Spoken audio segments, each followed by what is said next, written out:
అరుణ కిరణాల మధ్య ప్రచండ సూర్యుడిలా ఉదయిస్తాడు. నువ్వు కళ్ళు తెరిచి చూసే లోపు నీ అజ్ఞానపు కళ్ళు తెరిపించి శుభాలు పలికిస్తాడు.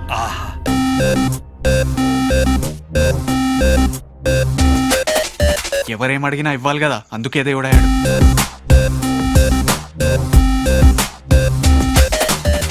అంటే దేవుడికి కూడా మార్కెటింగ్ టీం పని చేస్తోందన్నమాట.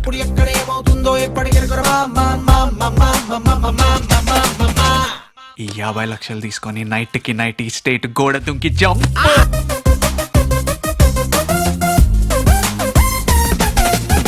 బాబాయ్ లాంటి టీ షర్ట్స్ వేసుకుంటాడా?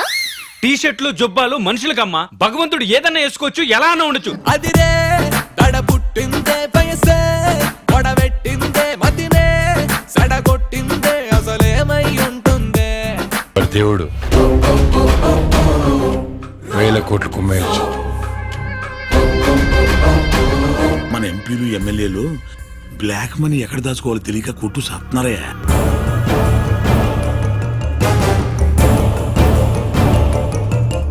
పిచ్చి జనం రా పాపం. ఎప్పుడు వీళ్ళకి ఎవరో వస్తారు ఏదో చేస్తారన్న నిస్సహాయత ఎప్పటికీ పోదు.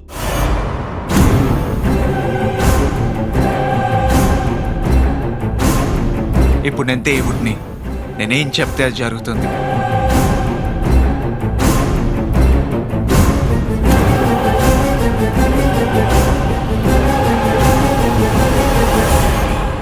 సార్ సార్ సార్ ఏంటి సార్ ఈ అన్యాయం? ఏ పురాణంలో ఉంది సార్ మనిషికి కరెంట్ చౌకిచ్చి చంపేయచ్చని?